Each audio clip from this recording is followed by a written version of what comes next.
Welcome to Viking Legacy and Lore, where myth meets history and stories are told like they were always meant to be, bold, poetic, and alive. In this podcast, you'll find tales of Viking warriors, Norse gods, ancient rituals, and forgotten truths, all told with heart, fire, and a deep respect for the world that shaped them. My promise that every episode gives you something real.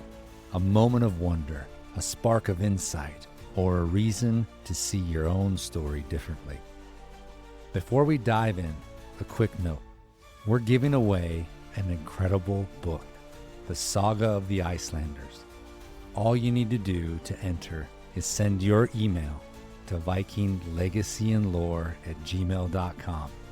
Once we reach 100 signups, I'll randomize a list and I'll mail the book to one of you, anywhere in the world. All right, let's begin. I hope you enjoy this episode, and more than that, I hope it stays with you.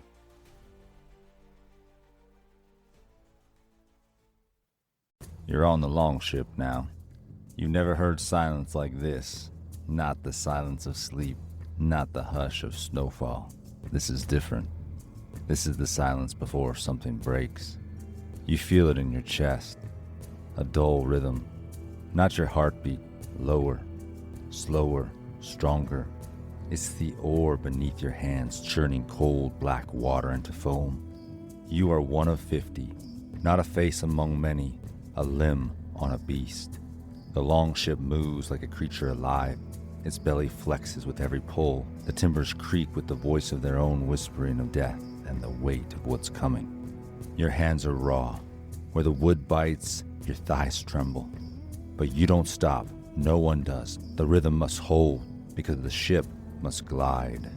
Fog curls around you like a snake, thick and silver and wet. The prow of the ship cuts through it without a sound. You can just make out the carved dragon's head, its tongue outstretched, lips curled, eyes wide and angry, painted red. Your breath fogs in the air. You taste the brine on your lips. Cold wind finds the gaps in your cloak and the chills of sweat at your back. Somewhere behind you, someone mutters a prayer. You don't turn. There are no gods here but the wind, salt, and steel. The helmsman stands high at the stern, silent, alert. His cloak flaps like a torn sail in the wind. One hand grips the steering oar. The other rests on the hilt of a sword that comes from a place where no man leaves whole. You don't know his story. You don't ask. No one speaks now. Not even the younger men. Even they understand the longship demands silence. The oars dip again and again and again. 50 breaths, 50 pulls. You catch your reflection in the water. Moonlight, mist. Your face, painted. A strip of ash runs down your nose, under each eye and along your jaw. Your war paint from when you broke camp this morning. It still smells of smoke and pitch. You wonder if it will be washed away by the seawater or blood. A hand taps your shoulder. It's the old warrior with the scar across his eye. He nods ahead. You squint through the fog. There, a light, faint, flickering, orange against the gray. A shepherd's fire, burning faintly on a distant hill. Just below, a village rests, outlined in the light of the moon. The ship dips, then glides forward faster. The oars pull deeper now, urgent, hungry. This is the moment. You shift, reach down, feel the shaft of your axe beneath your bench, smooth, familiar, ready. Your heart picks up, not in fear, in focus. The village is close now. You can smell it. Smoke rolling over the thatched roofs and the musky scent of sheep from the hillside pasture. You can see rooftops in view. Somewhere inland, a dog begins to bark. And you begin to feel the weight of the moment. The silence that you already know turns to screams. They don't know. They never know. Something tightens in your chest, not hesitation, anticipation. You've been here before. You've seen what comes next. A whisper passes down the line, a signal. No more oars. You lift yours in perfect sync. 50 blades of pine lift from the water like wings. The ship glides forward on momentum alone, a ghost on the tide. The fog parts. Now the village is fully visible. Boats pulled up on shore, nets drying on stakes, a woman's cloak hung on a fence post. The dog sees you first. It barks once, twice. Then the first torch is lit. You don't wait for the order. You move. You grab your axe. Your feet splash into the shallows, cold as the grave, but you barely feel it. Your boots hit the sand, then the grass, then the shouting starts. Someone screams in the distance. A door bursts open. A man with a rake rushes forward, confused, trying to discern the reason for the commotion.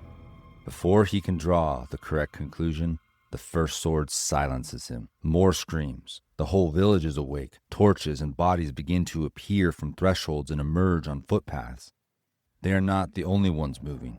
Shadows streak past you, your shield brothers, your shipmates. Silent is the fire until steel flashes. A man comes at you with a wood axe. You see his face, middle-aged, panic-twisted, lips trembling like he's trying to decide whether to shout or beg. You don't wait to find out which. You pivot low and quick, and as his axe swings over your shoulder, your shield slams into his ribs with a crunch. He staggers. You step in, and with the head of your axe, you split his skull like firewood on a chopping block. He falls limp to the ground. A girl screams behind you. Not a warrior, not a threat. You don't look back. That's not your task today. Not your burden. A cluster of villagers is forming. A few armed with tools, others with only rage and fear. They shout, and they try to form a line. They think this is a brawl. They think they'll defend the village.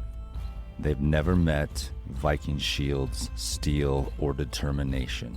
They've never felt the weight of 50 men trained to move as one, who rode through fog and silence, and whose blades are sharpened not just on whetstones, but on purpose. They don't understand yet, but they will. A man bursts from the shadows of the stall to your right, shouting words you don't care to know. You move before he finishes the breath. Your shield slams into his gut. Your shoulder crashes through his chest. Your knees clip his thigh, and he folds like a collapsing tent. Another lunges wild, desperate, swinging a sickle with a wide arc. You duck beneath it and drive your axe into the side of his neck, deep and sure. You rip it free. He clutches the wound, blood spilling fast and hot between his fingers. He gurgles once, then crumples like a cut reed. You don't stop. You're not here for explanation. You're here for silver and reputation. You and your Viking brothers shift into a loose shield wall. The breath of blood still hot in your chest. You move not as men, but as a storm passing through the bones of the village. Shields raised, eyes fixed, blades still wet. You don't speak, you press. The villagers begin to break, not into battle, into begging. They see the truth now. This is no drunken brawl, no clan dispute. These are not neighbors with wounded pride. These are foreign wolves, iron-hearted, sword-wielding, with salt in their beards and death in their rhythm. One by one, the tools fall from the shaking hands, a pitchfork, a cleaver, a hammer.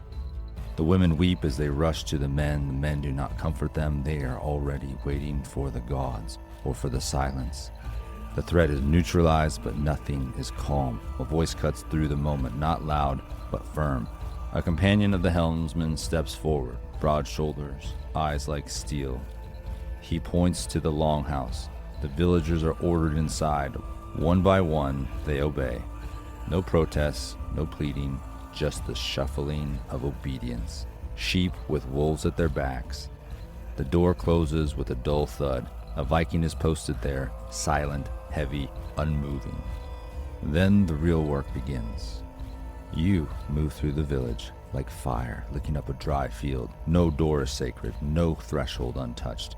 You shoulder into a hut, wood splinters. Inside the air is thick with smoke and fear. Your torchlight dances across the walls and the shelves. You're not looking for comfort. You're not looking for warmth. You're looking for the gleam. Anything that catches the fire's eye. A brooch, a cup, a silver ring tucked into the thatch. You find a spoon, dented but bright. You take it. A comb with a silver inlay. You take it. You find a small statue, some local god, long forgotten, but cast in shining metal. You smile, then you take it. The sound of searching fills the village. Wood cracking, beams falling, posts smashing, voices calling for others to come see what they had found.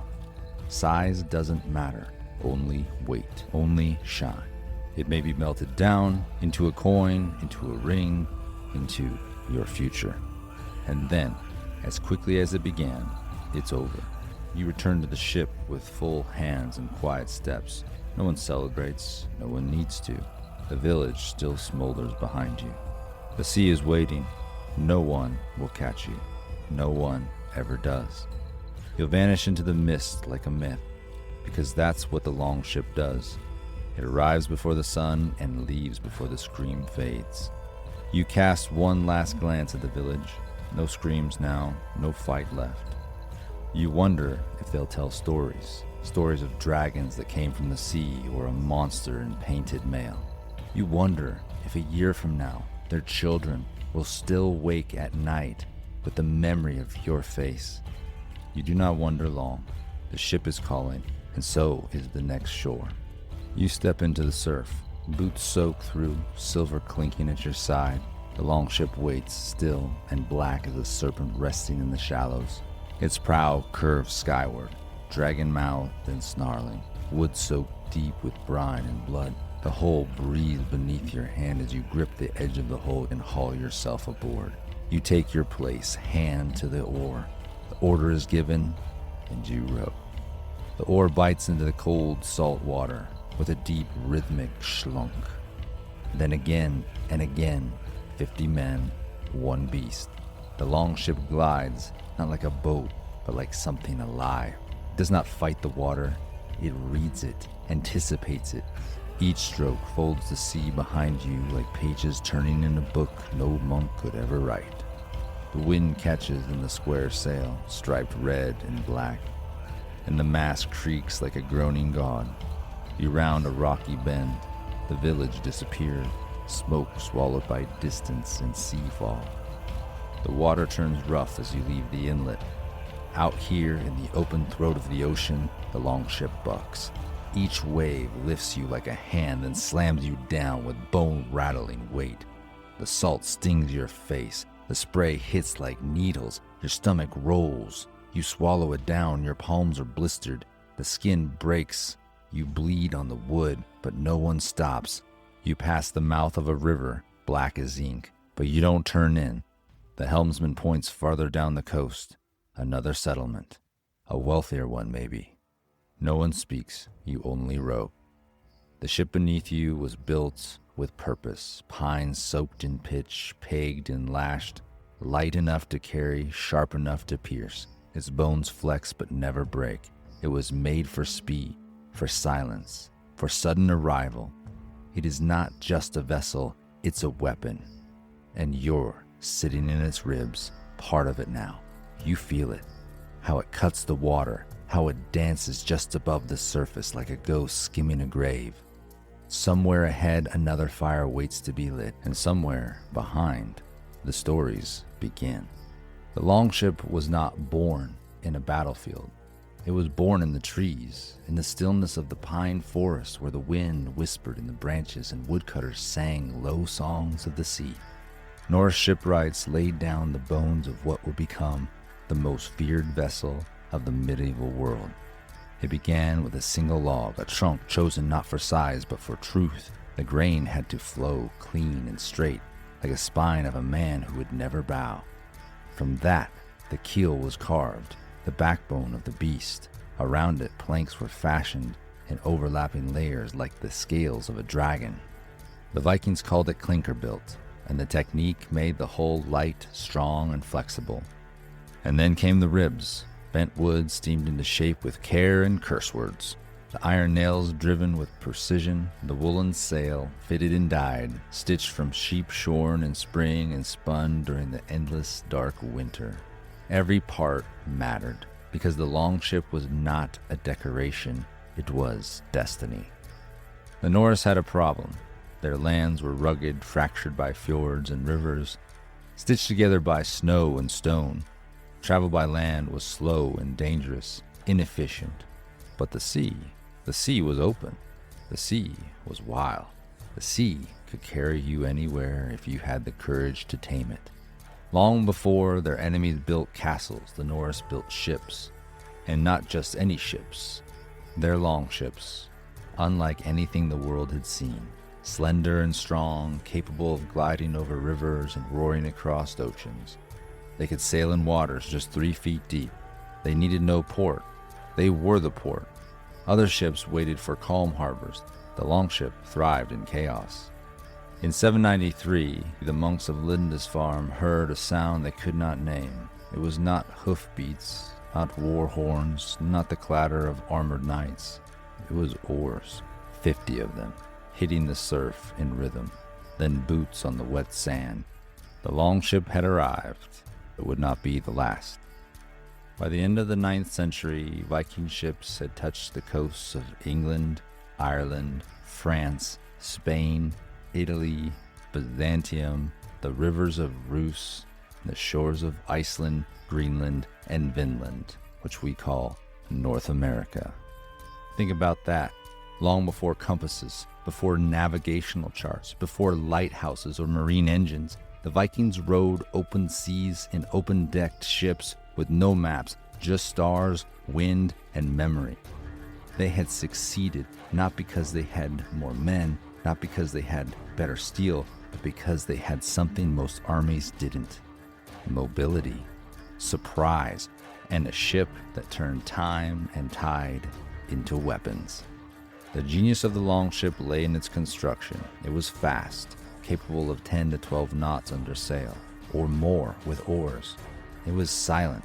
Its flat bottom let it coast into harbors with barely a splash. It was flexible. If the wind failed, oars could carry it. If it ran aground, it could be carried over land. It didn't wait for battle. It brought battle. And the fear it cast was not accidental. Prows were carved into snarling beasts, dragons, serpents, wolves, not to honor gods, but to terrify men. Imagine being a monk in an Irish monastery. You've never seen a Viking. You don't even know what a Viking is. And suddenly, out of the mist comes a floating beast with teeth on its bow and fire in its belly. Before you can ring the bells, your world is ash. The ship was the warning and the punishment. It wasn't just a vehicle, it was a message. But the longship wasn't just for raiding. It carried traders with furs, amber, walrus ivory, and slaves. It carried explorers searching for new lands and sagas to shape, envoys, messengers, and eventually kings. By the year 1000, Norse longships weren't just terrorizing coastlines. They were docking in Constantinople, sailing the rivers of Russia, and launching expeditions across the Atlantic. Even the famed Byzantine Varangian Guard, the emperor's elite personal soldiers, was filled with Northmen who had arrived by ship, offering steel for gold, their route to glory. Archaeological finds like the Gokstad ship and the Oarsberg ship revealed astonishing craftsmanship. The Gokstad, found in Norway, could hold over 30 rowers and sail across the open sea. Its hull was so well designed that modern reconstructionists have made transatlantic crossings. The Oarsberg ship was used for burial, was carved with dragons, knotwork, and intricate artistry, because to the Vikings, the ship was not just transportation, it was the chariot of the soul. Even in death, a warrior was carried by sea. So what made the longship so revolutionary? It collapsed distances. Towns days apart by land were now hours apart by sea. It erased predictability. Armies built walls. In strategic outposts, Vikings sailed around them.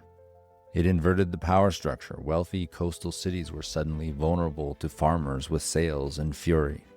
Most kings feared armies. Viking kings built fleets, and with those fleets, they could attack anywhere, anytime, and they often did. So why don't we remember the ship the same way we remember the sword? Because ships don't bleed. Ships don't roar onto the battlefield. But without the longship, the sword never reached its target. Without the longship, the saga never leaves the fjord. The Viking Age never begins. And yet, the ship was just the beginning, because what the longship carried was far more dangerous than wood or sails. It carried warriors, and worse, it carried intent. You know the image. A Viking with an axe, beard tangled from salt wind, shield scarred, eyes sharp. He's screaming into the storm as he crashes into a line of defenders, swinging steel like he was born to split the world apart. It's powerful, it's iconic, and it's also incomplete. Because long before the axe met flesh, long before the shout left his throat, the battle was already decided, and the longship made the decision. Let's get something straight. The Vikings didn't win because they were stronger. They won because they were smarter, faster, earlier. They didn't knock on the front gates of a kingdom. They slid up the river in silence, climbed the back wall, and left before the gatekeeper could even lift a torch. That's the part of the Viking warfare most people miss. The longship wasn't just a vehicle, it was a weapon of psychological warfare. It turned distance into surprise. It turned coastlines into war zones. It made empires feel fragile, because by the time you saw the dragon's head on the horizon, you'd already lost. Vikings didn't wait for a fight. They picked the time, they picked the place, they picked the terms, and they always picked them from the deck of a longship. Let's break it down. Speed wins wars. Viking longships could move faster than any medieval army. At top speed under sail, they could cover 80 to 100 miles a day, twice the range of most mounted knights. And when wind failed, no problem. Oars took over, 50 men, one rhythm.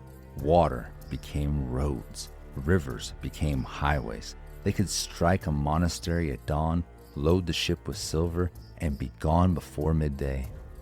No standing army could match that. The second advantage was the range. The reach of the longship was terrifying. Most European armies couldn't project force beyond a few dozen miles. Vikings struck from Greenland to the Black Sea and throughout Spain.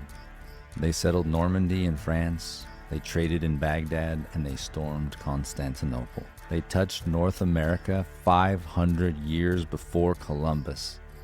And they did all of it in open-deck ships that hugged the curves of the coast and followed the stars like whispers from Odin himself. The next advantage they had was surprise. Surprise was strategy. There was no greater terror than waking to smoke and steel from a force you didn't know was coming, and the Vikings mastered that terror. Why? Because longships could land almost anywhere. They didn't need harbors. They didn't need deep waters. They could sail up creeks, beach on sand, navigate inland rivers, and bypass fortified cities entirely. The defenders might have had walls, but the Vikings didn't knock. They slipped past the front door and kicked open the cellar. The longships didn't just give access, it eliminated preparation. And number 4, escape was built in. Most medieval armies had one direction, forward. If a raid failed, retreat was chaos. But Vikings, if things went sideways, they could be on the water and out of reach in minutes. Try chasing a longship on horseback. Go ahead.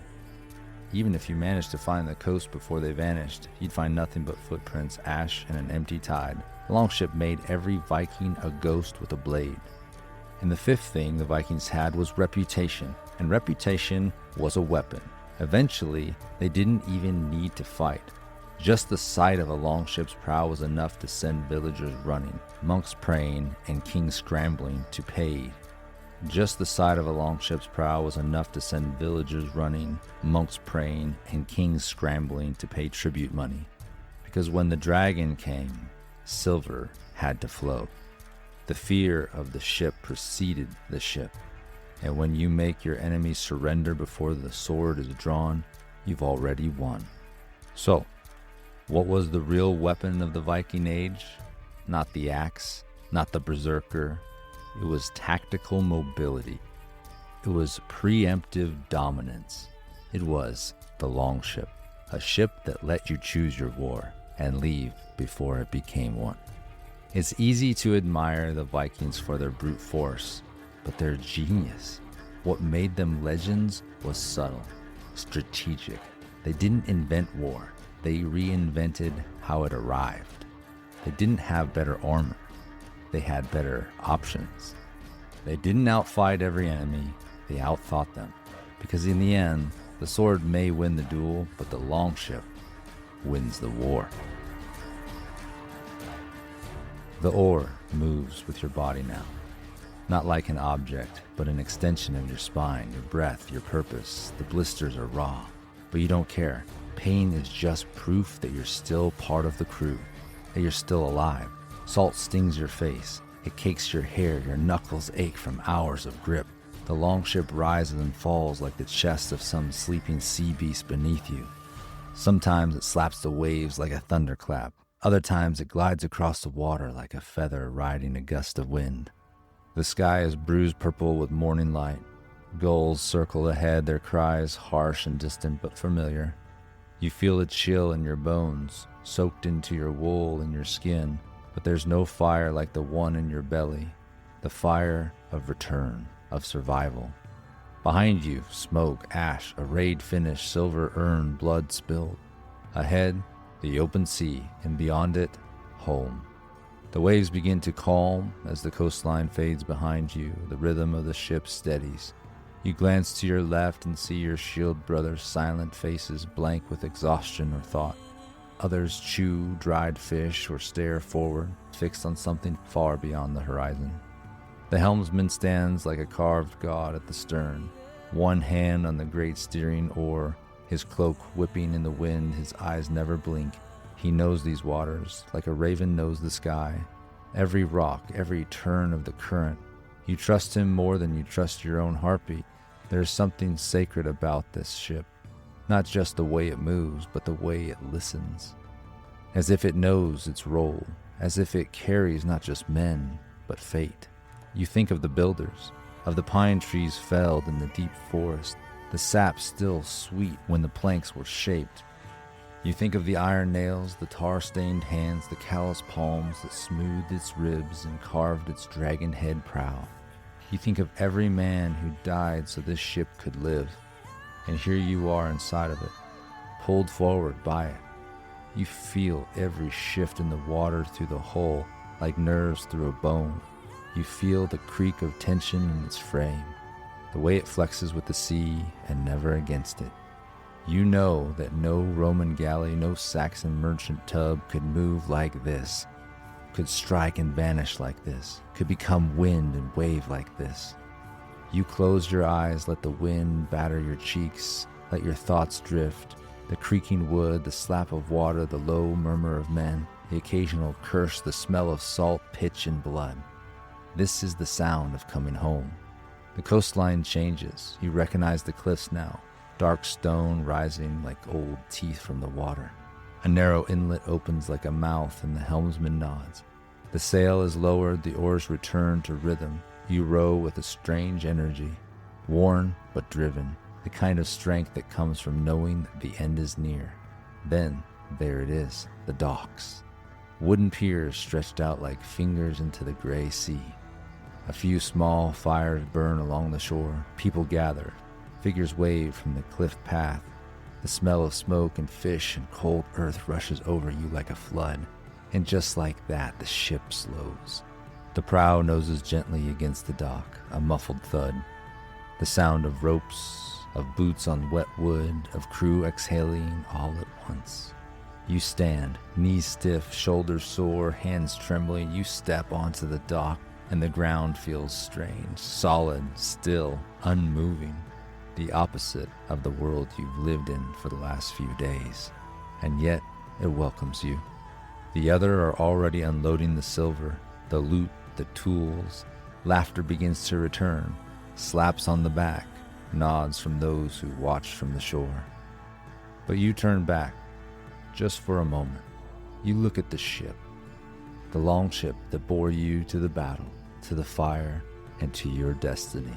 The longship that carried your blood and silver, the longship that bore you to the battle, to the fire, to your fate.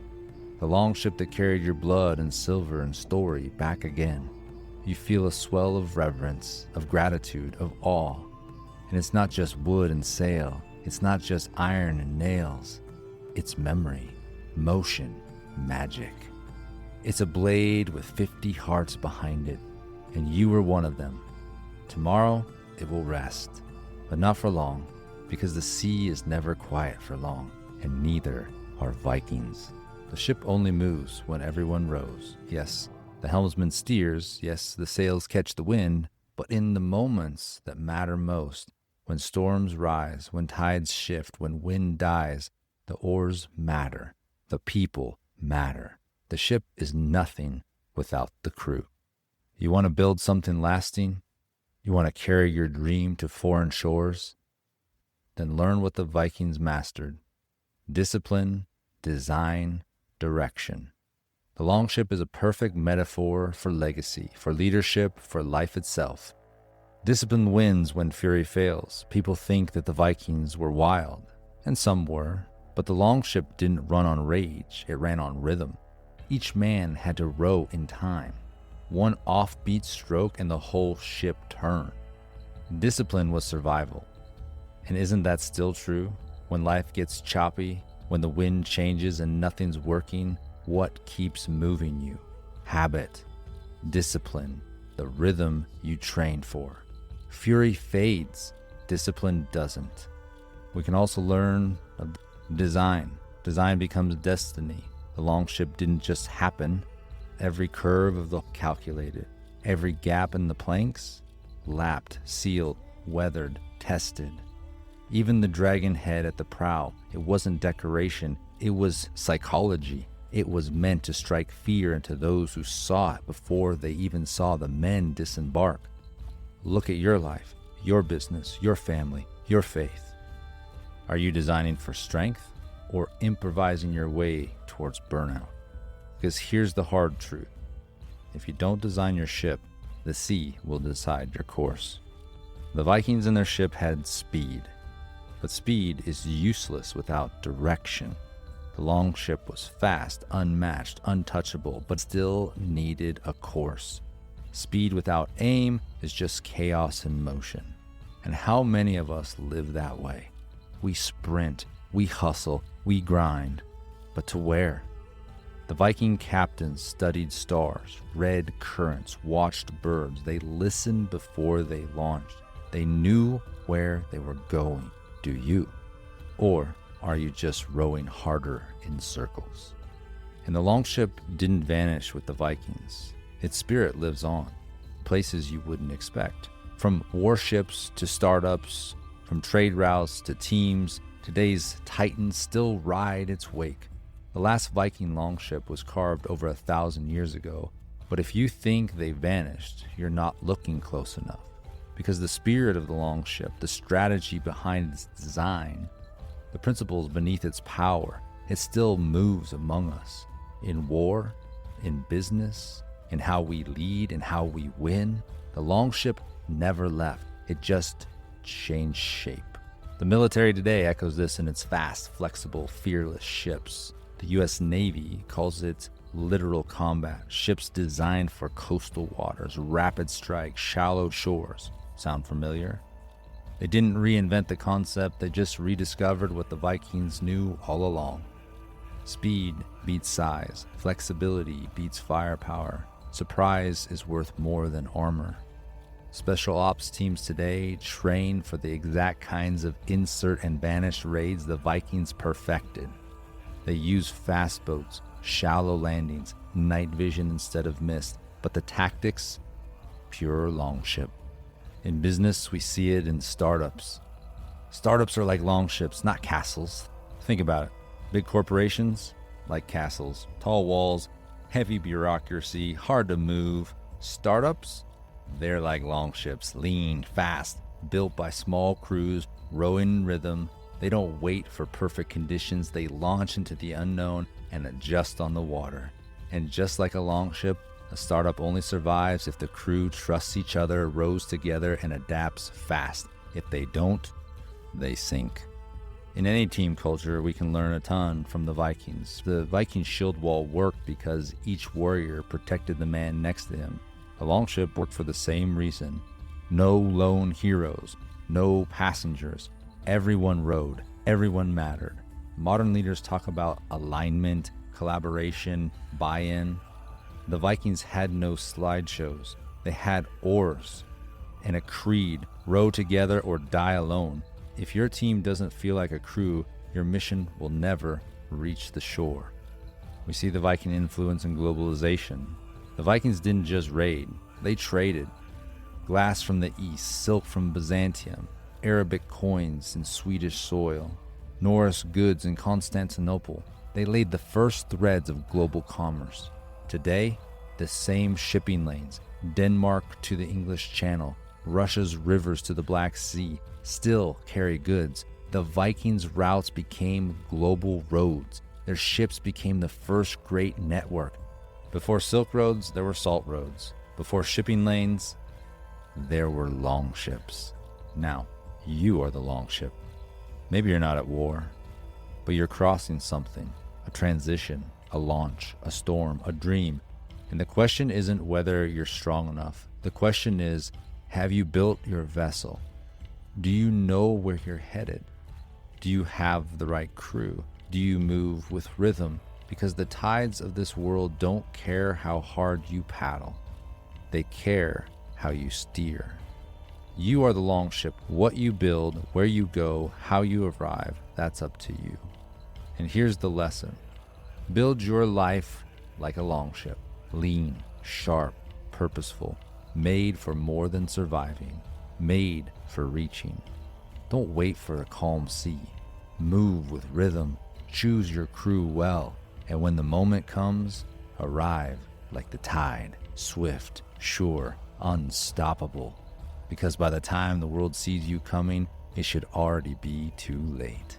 If today's episode stirred something in you, if you felt the oar in your hands, if you saw the mist lift from the shore, if something ancient whispered inside of you, then don't let this be the end. Let this be your launch. Subscribe now to the Viking Legacy and Lore podcast. Share this episode with someone who's ready to move, who's done waiting and ready to set sail. Leave a rating, write a review, not for the algorithm, but for the ones still waiting on shore, wondering if they could chase the horizon too. Because here, in this space, we don't just tell stories, we awaken legends. And your voice, your action, your presence in this crew, it matters. So I'll leave you with this. Be the prow that breaks the silence. Be the rhythm that drives the mission. Be the wake that's remembered long after the ship has passed. And until next time, be bold, be strong, and awaken the Viking in you.